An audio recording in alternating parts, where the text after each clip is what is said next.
సింహపు పిల్లలు లేమిగలవై ఆకలిగొనును, యెహోవాను ఆశ్రయించు వారికి ఏ మేలు కొదువయుండదు. కీర్తనల గ్రంథము 34వ అధ్యాయము 10వ వచనము. సింహమును అడవికి రాజుగా చెప్తుంటారు, కానీ కొన్ని సందర్భాలలో సింహమే ఆకలి కలిగి ఉంటుంది, దానికి ఏమీ దొరకదు. అదే సమయంలో దేవుని నమ్ముకున్న దేవుని బిడ్డలు వారికి సంభవించు ఏ పరిస్థితిలోనైనా సరే దేవుని వైపు చూచినట్లయితే వారికి తప్పనిసరిగా సహాయం దొరుకుతుంది. ఈ క్రింది నిజమైన ఉదాహరణను బట్టి దేవుడు తన బిడ్డలను ఎలాగూ చూచుకొనగలడో అర్థమవుతుంది.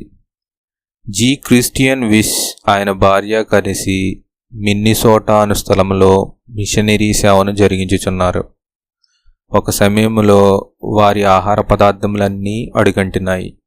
అవి భయంకరమైన చలిదినాలు, ఎక్కడ చూచినా మంచే. వారు బయటకు వచ్చే పరిస్థితులు కనబడలేదు. ఆ రాత్రి క్రిస్టియన్ విస్ గారి భార్య తన దగ్గరుండిన కొన్ని దుంపలను ఉడకబెట్టి భోజన బల్లపై పెట్టింది. భర్త భోజన బల్లను సమీపించినప్పుడు ఈనాటి ఆహారం ఇదే అన్నది. అని ఏమీ సనగలేదు, కానీ ప్రార్థించుదాం అని ఇద్దరూ తలలు వంచి ప్రార్థించారు.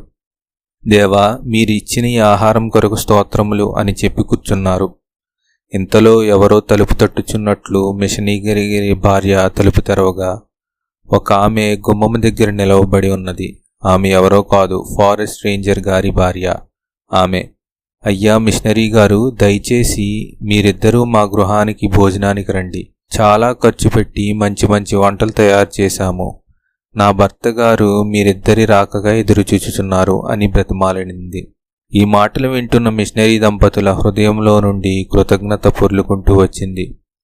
అతి కష్టంతో ఇద్దరూ బయలుదేరి రేంజర్ గారి గృహానికి విచ్చేశారు. చలికి తట్టుకోగలిగిన బలమైన ఆహారం వారికి ఇవ్వబడింది. దేవుని సహాయం ఎంత గొప్పదో వారికి అర్థమైంది.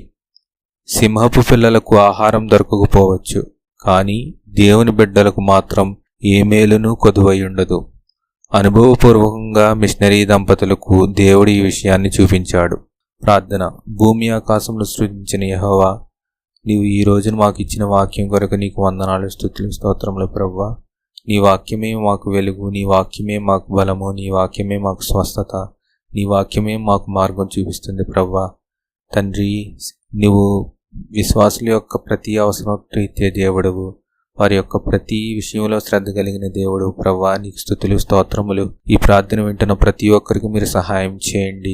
మీ మార్గాన్ని చూపండి. మీ యొక్క తాగుదలను వారికి అనుగ్రహించండి. మీ యొక్క శక్తిని వారికి అనుగ్రహించండి. వారి శ్రమల నుండి వారికి వెలుగు అనుగ్రహించండి. శరీర బలహీనతలతో ఉన్న వారికి మీరే స్వస్థత అనుగ్రహించండి. కోర్టు కేసులో ఉన్న వారికి విడుదల అనుగ్రహించండి. తండ్రి, వివాహం కొరకు ఎదురు చూస్తున్న వారికి మంచి వివాహం జరిగించండి ప్రభువా. మీరే సమస్త మహిమ పొందండి. ఈ ప్రార్థన వింటున్న ప్రతి ఒక్కరి జీవితంలో అద్భుతం జరిగించమని నజరేయుడు రక్షకుడు మీ ప్రియ కుమారుడైన యేసుక్రీస్తు అతి ప్రశస్త నామములో ప్రార్థించి వేడుకుంటున్నాం మా పరమ తండ్రి. ఆమెన్.